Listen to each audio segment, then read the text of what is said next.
میں کسی نوجوان نے کل مجھے کہا مولانا آپ روزانہ کہہ رہے ہیں اپنی آنکھوں پہ کنٹرول کریں. کہتے ہیں مولانا ہم مجبور ہو گئے, ہم کیا کریں, ہم مجلس میں جاتے ہیں, کسی امام بارگاہ میں جاتے ہیں, وہاں پر بھی خواتین پردہ نہیں کرتی, بد حجاب ہو کر گھومتے ہیں, وہاں پہ کیسے کنٹرول کریں؟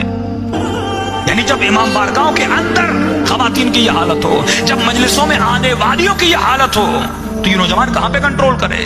پھر وہی واقعہ امام رضا کا, وقت نہیں واقعات میں جاؤں گا بہت لمبا ہو جائے گا, کہ جس نے مولا رضا کے حرم کے اندر کسی نامحرم خاتون کو دیکھا, جب رات کو گھر گیا خواب میں امام رضا کو دیکھا کہ اندر جا رہا ہوں, مولا کرسی پہ تشریف فرما ہے, امام مجھے سلام کرتے ہیں, میں اپنے پاؤں سے مولا کی کرسی کو گرا دیتا ہوں کہ مولا زمین پر زمین نوش ہو جاتے ہیں. جب صبح اٹھا روتا ہوا, گریے میں ڈوبا ہوا, عالم دین کے پاس گیا. میں نے کہا مولانا میں تو امام کا بڑا احترام کرتا ہوں, یہ کیسا خواب ہے کہ جو میں نے دیکھا؟ فرمایا کل تو نے کوئی گناہ تو نہیں کیا تھا. سوچنے کے بعد کہا حرم گیا, امام کے حرم میں مولا کی قبر کے سامنے میں کسی نامحرم خاتون کو دیکھا. فرمایا یہ برابر ہے امام کے چہرے پر تماچے لگانے کے کہ حضور امام میں کوئی گناہ کرے. اب وہ خواتین جو مولا کی امام بارگاہ میں آئے, جہاں پہ ذکر حسین ابن علی کرے اور وہاں پر پردہ نہ کرے, کہ ایک بار بھی اگر کوئی نامحرم مرد آپ کے بال کو دیکھتا ہے, مولا فرماتے اس کا گناہ بہت زیادہ ہے.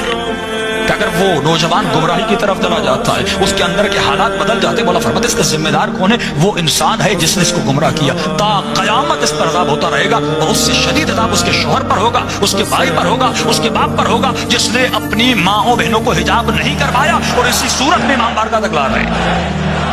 یہ مجلس صرف مزے کے لیے ہے, یہ مجلس صرف اپنے نفس کے لیے ہے, یہ امام حسین ابن علی کے لیے نہیں ہے. جس مجلس میں کہ مولا فرماتے میرے دو قاتل ہیں, ایک وہ قاتل جو میرے بدن کا قاتل ہے, ایک وہ قاتل جو میرے جسم کا قاتل ہے, دوسرا وہ قاتل جو میرے مقصد کا قاتل ہے. کشمر نے میرے جسم کو قتل کیا, ابن زیاد نے میرے جسم کو قتل کیا. تا قیامت کچھ لوگ ایسے ہوں گے جو میرے مقصد کو قتل کریں گے.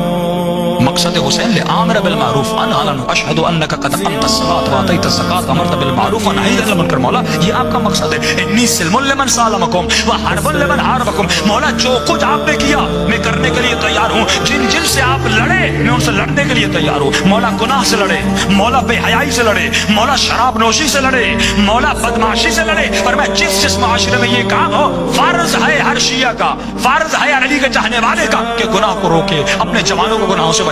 کہ مولا فرماتے ہیں جس شخص نے اپنے نوجوان بیٹے کی تربیت نہیں کی, 15 سال کے بعد اگر یہ گناہ کرتا ہے, عذاب اس جوان کو بھی ہوگا, عذاب اس باپ کو بھی ہوگا.